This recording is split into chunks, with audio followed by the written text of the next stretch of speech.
Good afternoon, everyone. Just a few things here at the top, and we'll get right to your questions. First, as you may have seen, Secretary Austin was at the United States Military Academy at West Point yesterday, where he delivered a speech to the Corps of Cadets. Reflecting on his own time as a West Point cadet, his public service career, and his experience on the battlefield, the Secretary shared thoughts and advice stemming from his 45 years serving as a soldier and as the Secretary of Defense for the cadets as they prepare to become future leaders in the United States Army. Transcript of the speech as well as a video are posted on the DoD website at defense.gov. Shifting gears, earlier today, Secretary Austin hosted the Armenian Minister of Defense at the Pentagon for a bilateral meeting, the first such meeting in 2 decades. The leaders reaffirmed the strategic partnership between our two countries and also reaffirmed our shared objective of an enduring peace in the South Caucasus. The two leaders also discussed ongoing and future security cooperation efforts such as military education and professionalization, institutional capacity building and training. Full readout will be available on defense.gov later today. Looking ahead, Secretary Austin will depart tomorrow for Simi Valley, California to attend the 2024 Reagan National Defense Forum. This marks the Secretary's 4th year attending the forum, and on Saturday, December 7, he'll deliver the keynote address, which will be live streamed. Additionally, alongside Senate Republican leader Mitch McConnell, Secretary Austin will also be the recipient of the Ronald Reagan Peace Through Strength Award from the Ronald Reagan Presidential Foundation and Institute. Following the Reagan National Defense Forum, Secretary Austin will travel to Tokyo, Japan for a multi-day visit. This trip marks his 13th visit to the Indo-Pacific as Secretary of Defense and comes as the department continues its historic efforts to bolster our partnerships and alliances and advance a shared vision of peace, security, and prosperity in the region. We'll have much more to share on the Secretary's engagements in Japan soon. Separately, on Tuesday, I highlighted U.S. self-defense strikes in the vicinity of MSS Euphrates in Syria when U.S. forces faced an imminent danger due to several threats to include rockets and mortars fired in the direction of U.S. forces in the area. U.S. Central Command has advised that 3 U.S. service members are being evaluated for possible TBI. As you know, those numbers can fluctuate, and I'm not aware of any other injuries at this time. Again, we'll not hesitate to take appropriate action to protect our forces if they are threatened. And finally, throughout his tenure, Secretary Austin has prioritized the development and rapid fielding of capabilities to counter the urgent and growing threat posed by unmanned systems. This week, the Secretary signed a classified strategy for countering unmanned systems to unify the department's approach to countering these systems that looks across domains, characteristics, and timeframes. Unmanned systems, more commonly known as drones, have the potential to pose both an urgent and enduring threat to U.S. personnel, facilities, and assets overseas, and increasingly in the U.S. homeland. As you know, the threats presented by these systems are changing how wars are fought. With this singular strategy for countering unmanned systems in conjunction with other major DoD initiatives like the Joint Counter Small UAS Office and Replicator 2, the DoD is orienting around a common understanding of the challenge and a comprehensive approach to addressing it. And with that, I'm happy to take your questions. We'll start with AP Lita. Thank you, Pat. A quick question on transition. Can you just update us? Has there been any steps or any movement at all for any transition meetings or anything here in the Pentagon? Lita, what I would tell you is no contact at this stage. I do understand that the transition team has signed the DOJ MOU, but we're awaiting word from the Federal Transition Coordinator and the Trump transition team regarding the next steps. Of course, we here at the DoD are prepared to support a calm, orderly transition and ensure that the landing team has all the necessary information consistent with governing documents and agreements to ensure that they're prepared to perform their function duties on day one. And then just a quick second question. You talked about this new classified strategy. And you had talked before about that there were some incursions, particularly down in Virginia, over military facilities, and there's been others. Is there anything in the strategy that's more tactical that allows commanders to do anything, or is this just a broad statement of policy? Of course, it's got all kinds of good information, but it's classified, so I can't talk about it. No. So really, Lita, again, recognizing that the strategy is classified, we will have an unclassified fact sheet that we'll be providing soon. Really, just kind of looking at how we'll approach this. One is ensuring that the department is prepared to conduct counter unmanned system operations, counter UAS operations. Two is looking at how we respond to incidents that do occur by pulling together subject matter experts and resources. And then third is tracking equipment and counter UAS equipment, UAS, one aspect of drones. So really, again, broad brush. It's kind of looking at this in a comprehensive and cohesive way.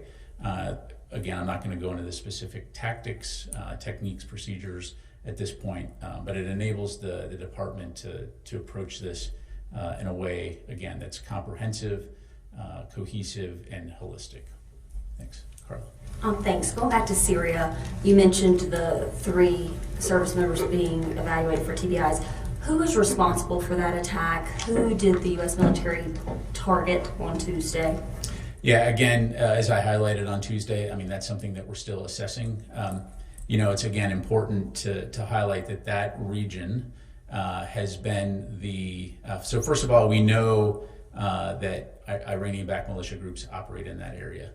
We also know that Syrian regime forces operate in that area. But this location has been used in the past by groups like Iranian-backed militias to target U.S. forces at MSS Euphrates. But again, in terms of who is operating those vehicles or who is firing those rockets and mortars, that is something that, as I understand it, CENTCOM is still assessing. True, but you did mention a T-64 tank last time. Isn't that normally something that's used by the Syrians or the Russians, not Iranian militia groups? Entirely possible, Carl. Again, as I just highlighted, I mean, we do know that there are Syrian regime forces in that area, but in terms of at that moment and who is doing what, that's something that, again, as I understand it, CENTCOM is still looking at. So. Okay, and then one last one on Ukraine. Is the Pentagon still committed to using up all of the funds that Congress approved to send to Ukraine? I think we're at $6 billion PDA left and $2 billion roughly in USAI. Right, 2.21 billion in USAI and 6.8 billion in PDA. And again, to be clear, the direction that we've received from the White House is to make every effort to continue to rush security assistance to Ukraine and employ the authorities that we have. And we're doing exactly that. I mean, the thing that hasn't changed is the sense of urgency within the department in terms of supporting Ukraine, understanding that the fight that they're in, and we've been doing that for upwards of 3 years, almost 3 years now, and we'll continue to do that and continue to ensure that we're speaking with them and our allies and partners to enable Ukraine to defend its freedom and its sovereignty. Constantine. Thanks, Pat. Moving to South Korea, could you give us an update on the status of U.S. forces in South Korea? And specifically, can you speak to whether troops there are still under any restrictions? So first of all, to my knowledge, Constantine, no change in force posture. And, we're obviously doing due diligence in terms of accountability and things like that, but I'm not aware of any significant impact operationally, physically, safety-wise on any U.S. forces in South Korea. Of course, we are in contact with our ROK counterparts, the Ministry of Defense, but yeah, bottom line is I'm not aware of any impact in that regard. And just to be clear, troops are free to go off base as they choose? To my knowledge, that's the case. Of course, certainly I'd recommend you reach out to USFK, but I'm not aware of any changes in that regard. Thank you very much. Brandy. No. Thank you, Pat. On the new counter-unmanned strategy, how long was that in the making, and was it prompted by the sort of recent increasing reports of incursions over U.S. military bases, both abroad and in the States? Thanks, Brandy. I don't have a specific time frame to give you other than to say that this has been, I'm confident that this has been work that's been going on for some time. I mean, You know, if you go, you've been following this very closely. You know the impact that drones have had on the battlefield. This is not necessarily a new thing, but what we're seeing is the way that drones are being applied, the impact of how they're being used is something that, again, we can't just deal with ad hoc. We need to do this in a comprehensive, cohesive manner. And so that's really what this strategy does, is it essentially enables the department to look across the entire department and our interagency partners how we can best work together to address this. So to answer your question, no, this is not a response to recent events. This is work that's been going on for some time, and obviously very important work. Do you have any new information about progress that's been made between the U.S. and UK militaries getting to the bottom of those previous incursions, and have there been any more? Yeah, I don't have any updates to pass along from the podium here, Brandy. I'd recommend you call U.S. Air Forces in Europe or the UK Ministry of Defense. Thanks, Fadi. Thank you, General. So concerning those 3 U.S. soldiers who are being evaluated for the potential TBI, where were they when that impact happened? What raised the concern of potential? Yeah, again, this is all, you know, in the vicinity of MSS Euphrates in that region down there. Inside the wire or outside the wire? That's as detailed as I'm going to get. On Tuesday, I asked you whether the U.S. Provided support for SDF forces attack on the 7 villages where the SAA is located. They have positions there, and you referred me to the SDF. I'm asking you as a spokesperson for the Pentagon. Did your forces provide any support for the SDF in that operation? Look, our forces are in Syria to conduct a counter-ISIS operation, right? The enduring defeat of ISIS. They have partnered with the SDF on those missions. Certainly they communicate with the SDF on a frequent basis, as partners do. But our forces in that region were threatened.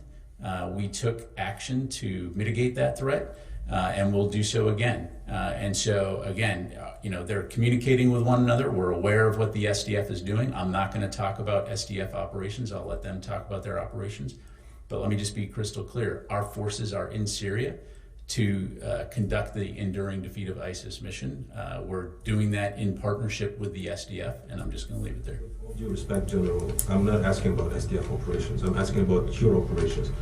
Did the U.S. forces provide support for SDF offensive on SAA positions in those 7 villages east? If you're asking were U.S. forces, you know, participating in combined arms maneuver with the SDF, the answer is no.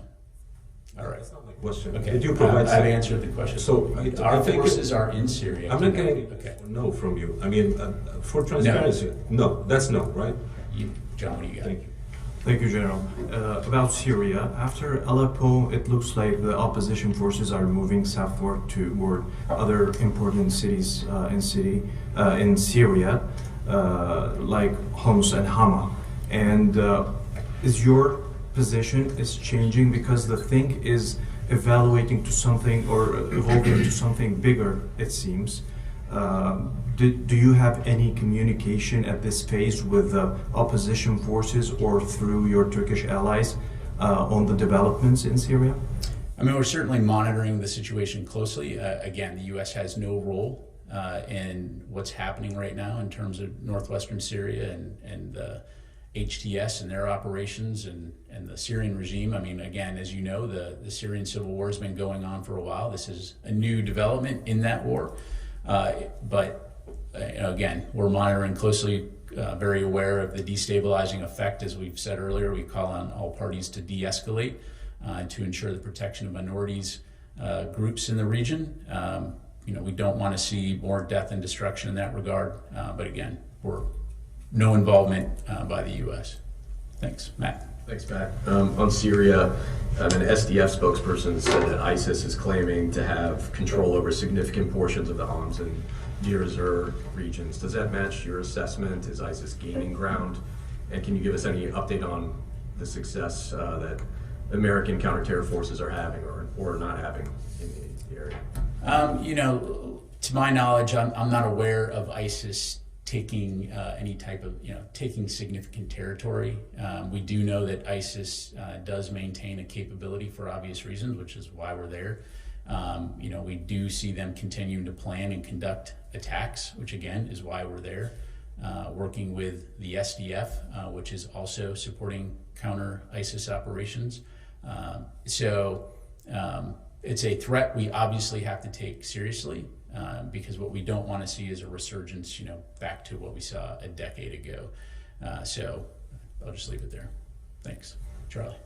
Thank you, General. Have you, have your colleagues had any more deconfliction conversations with the Russians in Syria? I don't have anything to read out on that front. Yeah.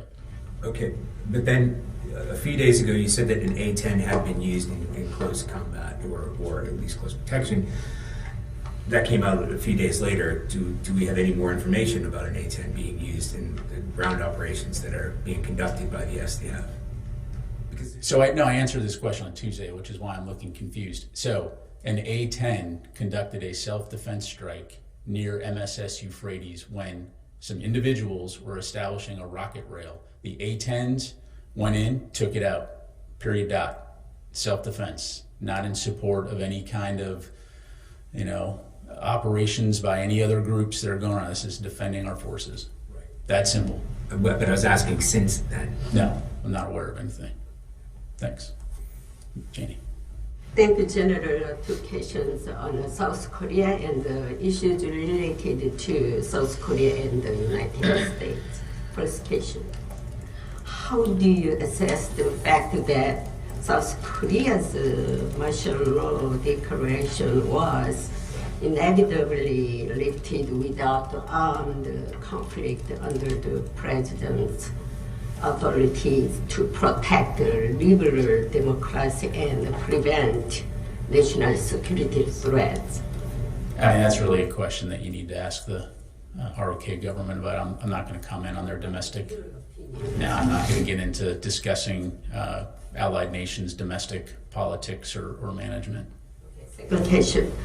The United States, South Korea Nuclear Consultative Group, NCG meeting, the last meeting of the Biden administration was scheduled to be held in Washington, D.C. this week, but was canceled.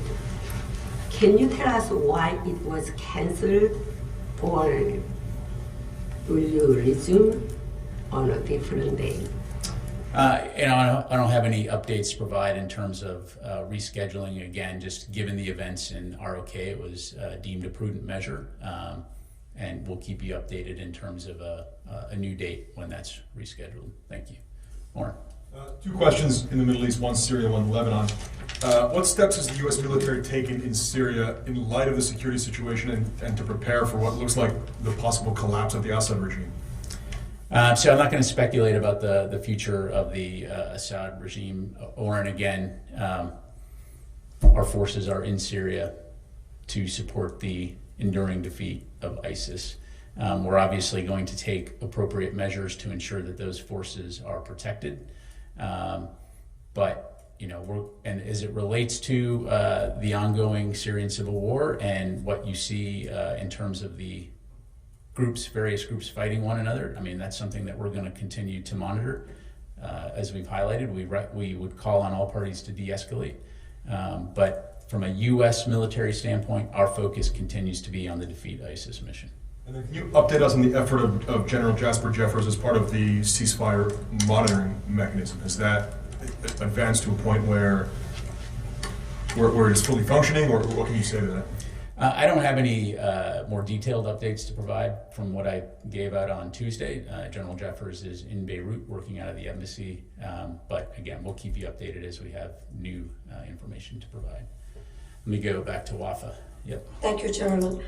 In light of the quick advances that the opposition in Syria is making, if you can explain a little bit how the Pentagon will address the new circumstances on the ground in Syria.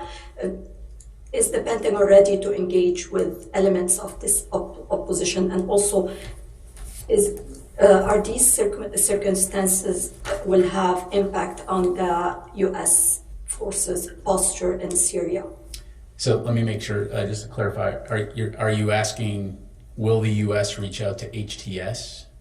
elements of this opposition? No, I mean, it is a terrorist group, so no plans to do that. And again, as I mentioned, the U.S. has nothing to do with that offensive. And as far as it relates to U.S. personnel in Syria, I'll say it again: the whole reason our forces are there and have been there is to support the enduring defeat of ISIS mission. We'll continue to work with partners like the SDF toward that end.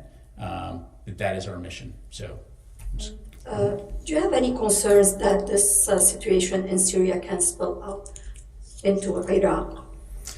Well, I mean, that's what you saw 10 years ago, right? Is essentially the security vacuum that was created by the repressive measures of the Assad regime instigated the rise of ISIS, which did spill over into Iraq, which is why U.S. forces have been working very closely with an international coalition for a decade now to prevent the resurgence of ISIS so that can be contained. Again, as it relates to what's going on in northwestern Syria, we're obviously all watching. We want to see a de-escalation. We understand the potential ramifications regionally, but right now, from a U.S. military standpoint, our focus continues to be on preventing an ISIS resurgence. There are some reports about Russia withdrawing naval assets from Syria. Do you have anything on this? I don't. I'd have to refer you to the Russian MOD. Let me go to the phone real quick. Jeff Shogel, test this. Hi. I know this has been covered, but Al Monitor is reporting that when the U.S. troops on Tuesday were attacked, they were supporting a militia, possibly part of the SDF, that was fighting the Assad regime. And I was just wondering if there's any information about this. I know you may say, Jeff, you need to talk to the Assad regime, but I think they're looking at flight tickets and hotels at the moment. Yeah, thanks, Jeff. I mean, very similar question to what your colleague Fadi just asked, and so I'll try again. So we have U.S. forces that are operating at MSS Euphrates. They're obviously in partnership with the SDF when it comes to the enduring defeat of ISIS mission. We do communicate with the SDF. We are aware in many cases of their operations to ensure that our forces know who's doing what. In this particular case, I'm not going to talk about SDF operations. I'm not an SDF spokesperson, and so I'm just not going to do that. U.S. forces are in that region. Are they communicating with the SDF? Of course. Were U.S. forces threatened when the elements that I highlighted earlier started threatening our forces? We took appropriate action to mitigate that threat, protect our forces. Again, our mission in Syria has not changed. It's the enduring defeat of ISIS. And again, I'll leave it there. Let me go to Jeff, Defense News.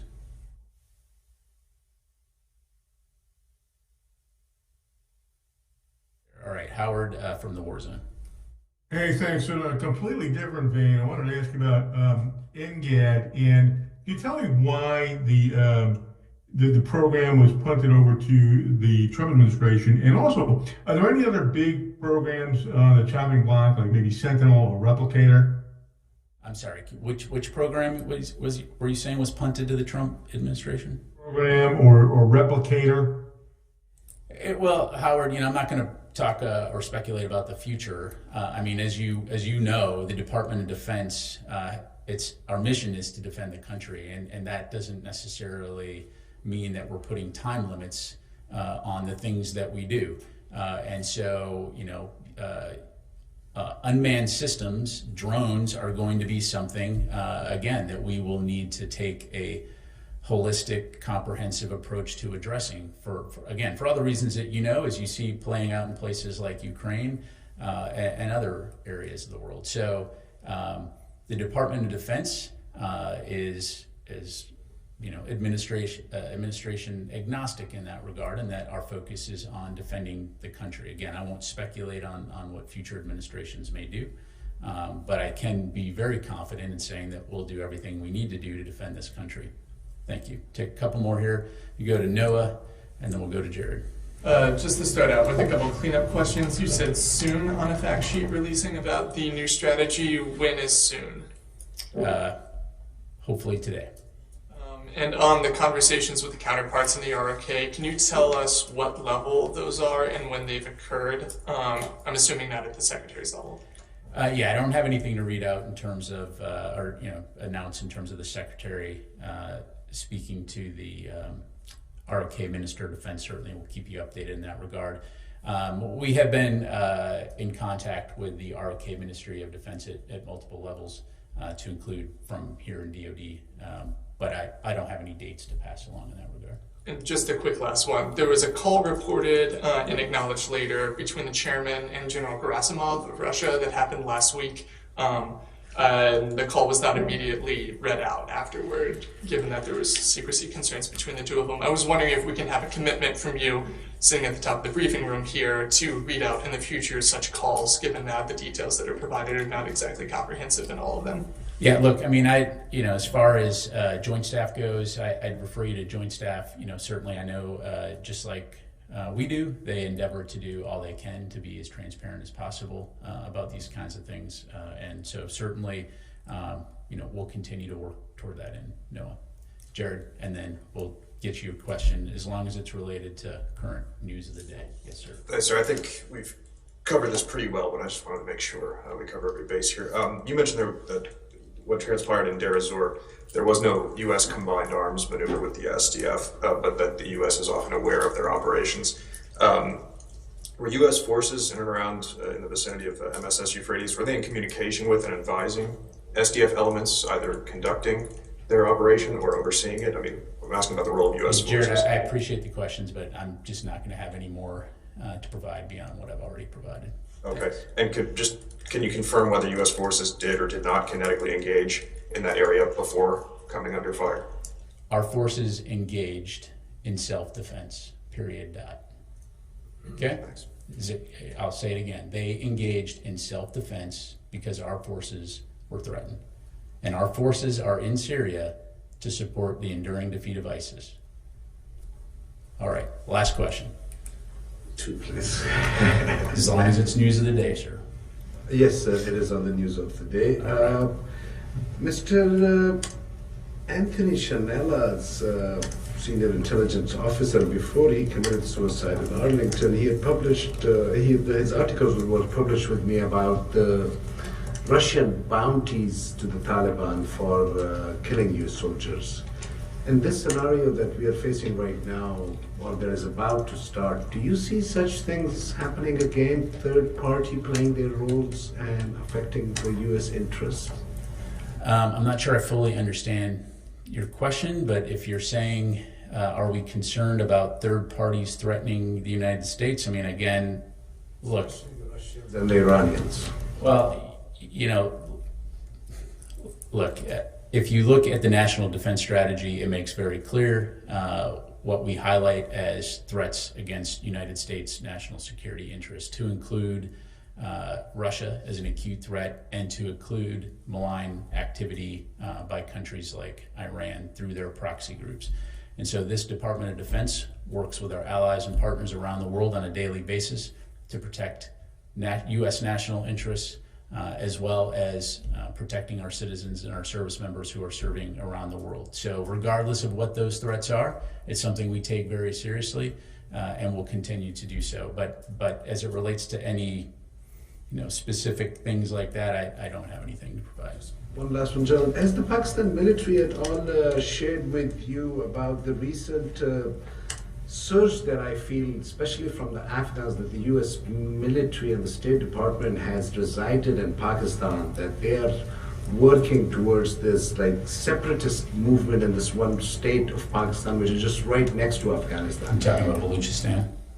No, with Afghanistan, outside the Pashtun area, which I, for the last 40 years, have the paper in.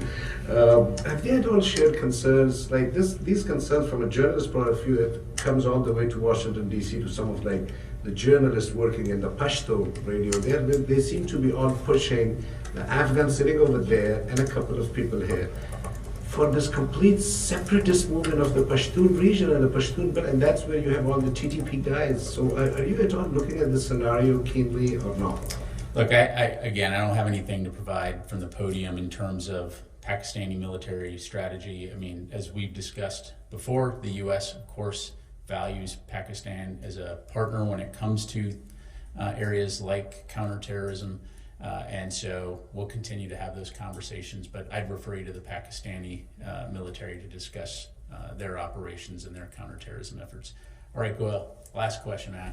Bring us home.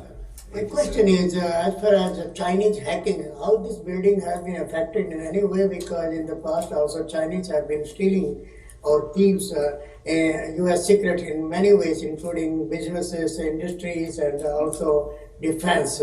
Yeah, I appreciate the question. As a matter of policy, we're not going to discuss, potential threats, hacks, etc. I can assure you this is something we take very seriously every single day. As you highlighted, it is a significant threat globally, and so again, we'll continue to do due diligence and ensure that our networks and our personnel are able to operate safely and effectively around the world. Thanks very much, everybody. Appreciate it. And remember, we're in Syria for the defense.